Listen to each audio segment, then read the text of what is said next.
For now, I'm going to skip to this equation. All right, this is slope-intercept form. You should underline this. You should practice writing it until your brain sees it a bunch of times, right? So if m equals your slope, and your y-intercept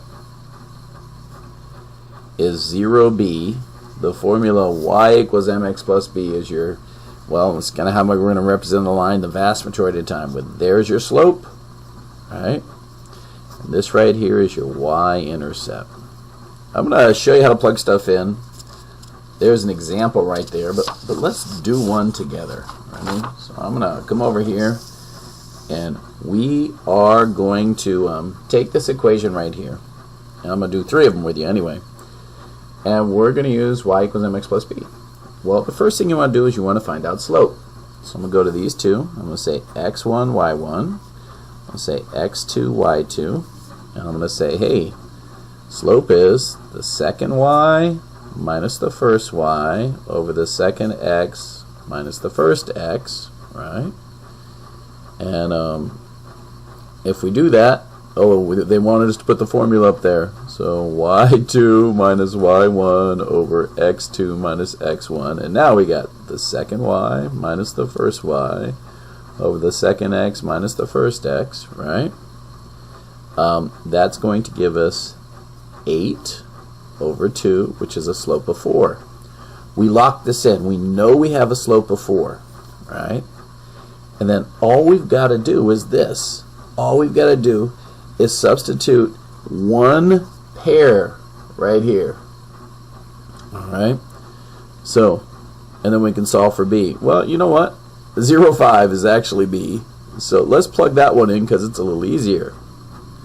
So we're going to come in here and we're going to solve. This is my y. I'm sorry, this is my x and that's my y. So I plug it into y equals mx plus b. We're just taking the slope and a known point and plugging it in and solving for b. So here we go. We're going to say x is 5 equals my slope, which is 4. Ooh. Y is 5. Let me say it as I write it in. My slope, which is 4, times my x is 0 plus b. Well, 5 is 4 times 0, 0 plus b. So that means my b is equal to 5, right? 5 equals b. Now, if I plug, right, if I plug b in and I plug my slope in, my equation of a line is going to be this. The equation of a line is going to be y equals my slope x plus b. So all we're trying to do is we're going to try to find m, and we're going to try to find our y-intercept.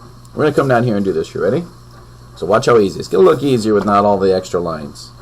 We have our slope, so m equals -1. We have to find our y-intercept. So we take this equation, y equals mx plus b, and we plug in a known point and our slope to solve for b. So my known point is 3, 2. So my y value is 2 equals my slope of -1 times my known x value of 3, and we're going to solve for b. Alright, which gives me 2 equals, these make -3 plus b, and b is equal to 5 if I add 3 to both sides. Once you get your slope and your y-intercept, you write it in y equals mx plus b. Y equals -1x, which we're just going to say -x, right? -1x plus 5. Done. There's your equation. We'll do one more right here. Right. So I've got 2. Do you notice I have 2 points now? Well, I first have to find the slope. We'll call this x1, y1. We'll call this x2, y2. I'm going to say 18 minus 4 over 3 minus 1. 18 minus 4 is 14. 3 minus 1 is 2. My slope is 7. So now I'm going to take my slope of 7 and one of those points. Let's use 1, 4. I'm going to solve for b. Let's find out what b equals. So I plug it into y equals mx plus b. Let's write it. y equals mx plus b. My slope is 4. I'm sorry, y is 4. 4 equals my slope is 7. 7 times x, which is 1, plus b, which gives me 4 equals 7 plus b. If I subtract 7, b is negative 3. So look, I've got everything I need right here. If I write y equals 7x, that's my slope, minus 3, that's my b, there's the equation. We can check it real quickly. Look, if I plug in 3, 7 times 3 is 21, minus 3 is 18. Plug in 1, 7 times 1 7, minus 3 is 4. It works. I get those ordered pairs. I'm going to pause. That's page 3.